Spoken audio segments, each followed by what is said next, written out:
welcome back to the channel. Today I am going to share with you how I made some glam wall decor pieces using cheap items.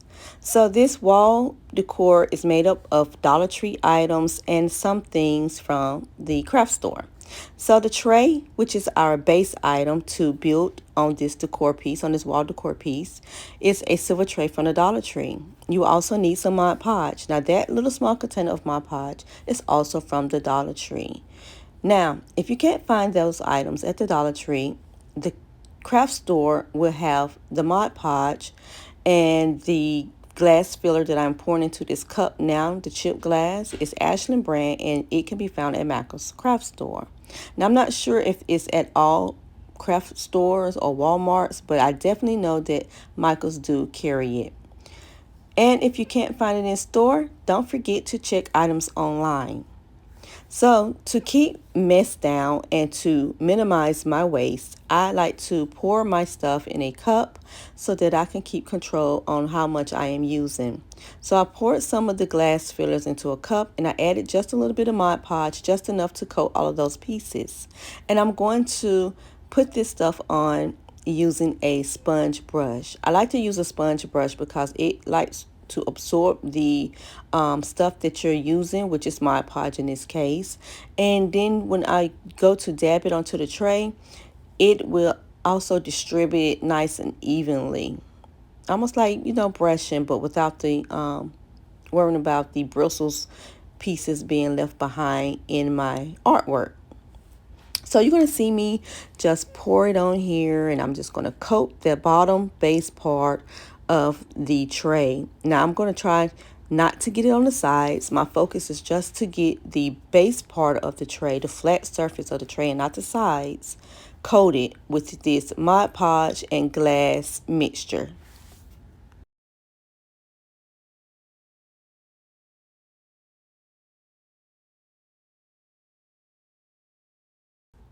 I like using the dab technique because it gives me a little bit more control on where I place my glass pieces.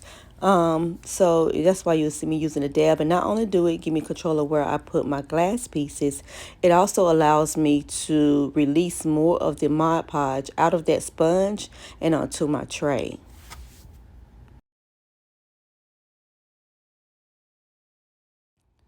Do not be afraid to add more Mod Podge to your tray if you feel like your sponge brush is drying out or you need more coverage. Just add a little bit at a time so that you're not doing too much. You're not doing an excess of Mod Podge because it will kind of not dull it, but it won't allow your glass pieces to sparkle the way that we want it to sparkle, which is lots of sparkles. Okay, so now you're going to see me spray my tray with the Mod Podge Glossy Spray Adhesive. This is a step that you can do or you could not do. You could skip it if you don't have it. It's just something that I had on hand and I thought it would allow more adhesive to be applied so that I could apply my glitters that I'm going to place on the tray to help my sparkle. So the glitters that I'm going to use are some very fine silver glitter. Make sure it's very fine or fine, at least fine or very fine. You don't want regular glitter. You want to use the fine glitter because the particles are very small and the shine is just wonderful. So this glitter came from Michael's. The chunk glitter, I believe I got it from Walmart or either Michael's, not exactly sure. Both stores carry it. I'm removing a piece of stone that was in my glass. So also be sure that when you're using the glass filler that you don't have any stray particles in it because sometimes that does happen. So anyway, I'm going to take just a couple of pinches of the chunk silver glitter and I'm going to add that onto my tray, and immediately you can kind of see the sparkles already shining. Now I'm going to take a Dollar Tree frame. This is an 8x10 frame, and it's the black frame with the silver trimming. I chose this frame because I thought it would go nice with the look that I am trying to create. So you're only going to need one, and I've already taken the backing off of it, and now I'm going to remove the glass, so be very careful. Okay, so we're going to remove the glass, and now we're going to remove those little black tabs here that you see sticking up that usually holds the glass in place. Now, everybody knows the Dollar Tree frames are somewhat thin and flimsy, so it's not hard to remove these little tabs here. So if you just give them a couple of backwards and forth pulls and a little wiggle, and then you can remove them all. So I'm going to remove them all from the frame, and now we are going to add some glue so that we can apply some type of adherence for the glass to be placed back in there, and we don't have to worry about the glass falling out. So we want some permanent glue. Permanent glue needs to be used in this DIY. If you can't already tell, my permanent glue of choice is E6000, the clear one, because they come in different ones. So I like to use the clear ones. It dries clear. I will say though, make sure that you have plenty of ventilation when you're doing this DIY, because of the E6000, the Mod Podge spray. All of that can be very unhealthy.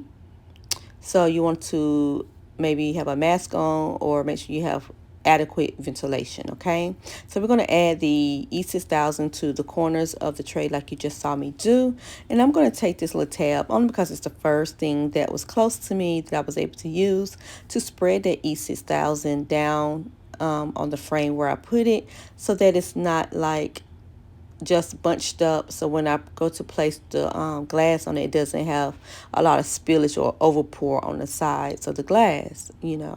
So I would suggest you use maybe like a little popsicle stick or something like that. But if you're like me, you're in a rush, you don't feel like licking, those little tabs you just pulled off, they'll work just fine. So when I'm done doing that, I'm now going to use some hot glue in those same areas or close by. And the reason why I am using the hot glue is just for video purposes. If I wasn't doing this video, you guys, I probably would not even use the hot glue.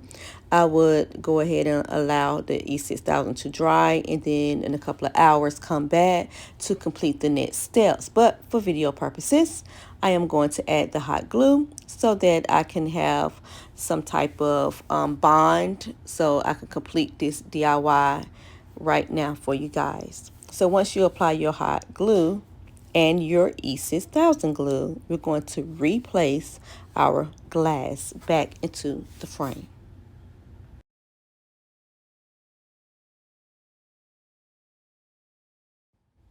Okay, guys, so you're going to grab your tray back.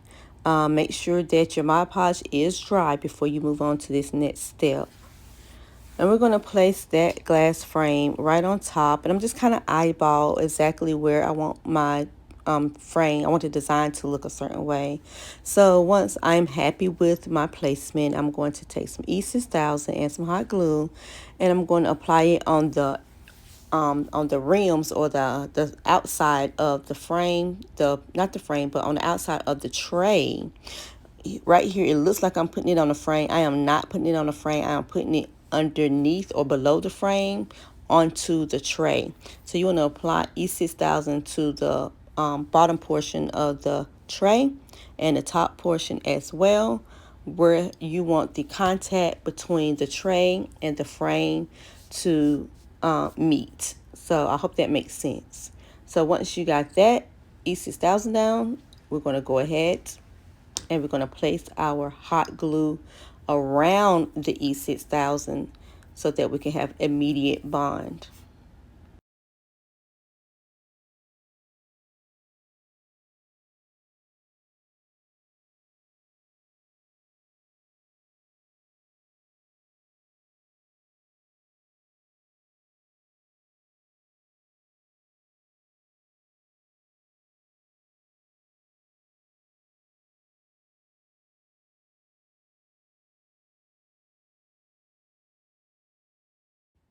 All right, guys, so these are the square mirrors from the Dollar Tree, and I'm going to place them. You're going to need two of them.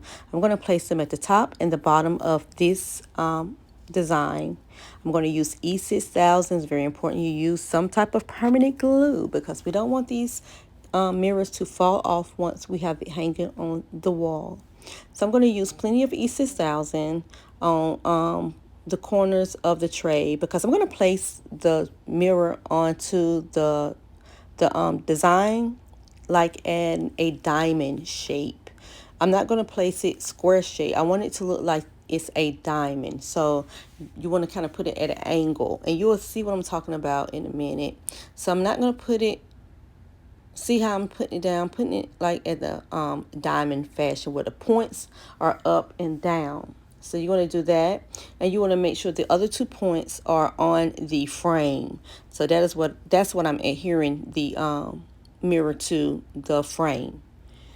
Apply some pressure and give it a second to make sure that it is dry before you move on, because the thing about the mirror on this on the placement of the mirror like this is, see how it drops down a little bit.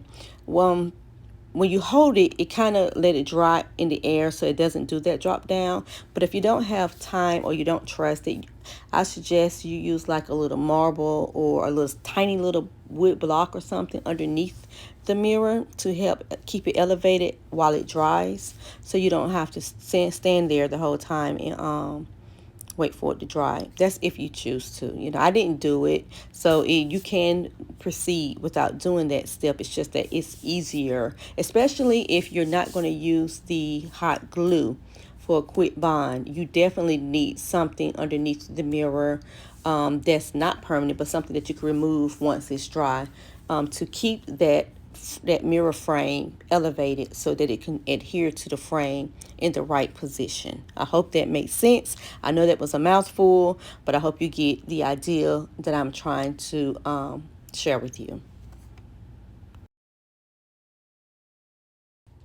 Okay, so the design is pretty much finished, but now I need to adhere some hooks to the back, and I'm just going to use what I have on hand, which is nothing. So we're going to build some type of contraction to hold the mirror up to the wall. So I'm going to take some of this poster board, which is some scrap poster board that I got from the Dollar Tree, from another project, scraps from another project. But the poster board came from the Dollar Tree. And I'm going to cut out a rectangle, the length and size of the, where the width of the, for the, I'm going to cut it out for the width of the tray. Gosh, I'm getting tongue tied. Sorry, guys. But I'm going to cut it out like that, just a little square, and then I'm going to place it down with hot glue and E6000. I'm going to adhere it to the back of the tray, and then just wait for it, you guys. Watch and see what I use as my hooks.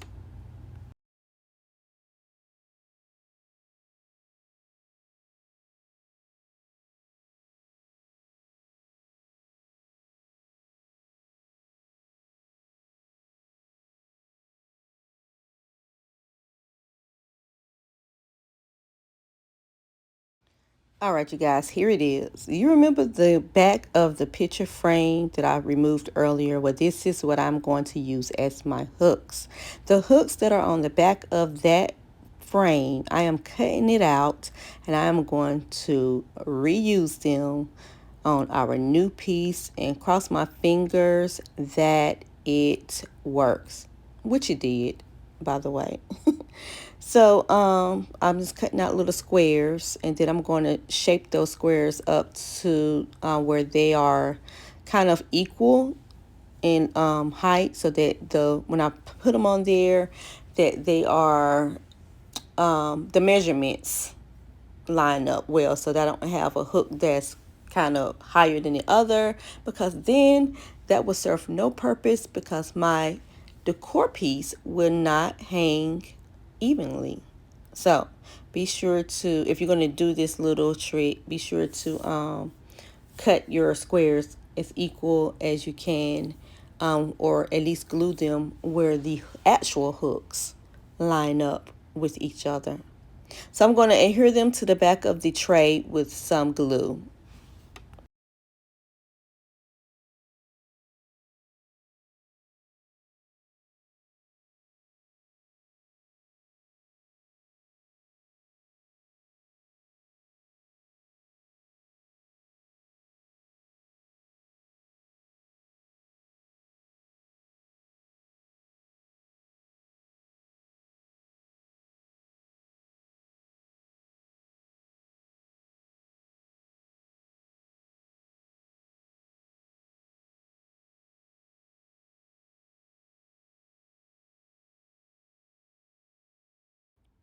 Now I'm taking another little rectangle piece of poster board, and I decided to do this step because I want to make sure that those two square tabs don't lift up. So I figured that I would put a piece of poster board down that would go over the both of them. So like if there's any pressure or added pressure, I guess, on the pull of the weight of the core piece being hanging on the wall, that it won't allow those two pieces to lift up per se, like the bottom piece. I don't know. I just felt like I need to put it there to add more security. There you go. So I'm going to add that down there, and that's it, you guys. My DIY is complete. I hope you enjoyed it. If you did, give me a thumbs up. Don't forget to click the subscribe button if you have not already done so, and click your bell notification on so that you're notified of all new video uploads. Thank you so much for your time of watching. Leave me a comment down below, share it with a friend, and I will see you guys in the next DIY. Bye.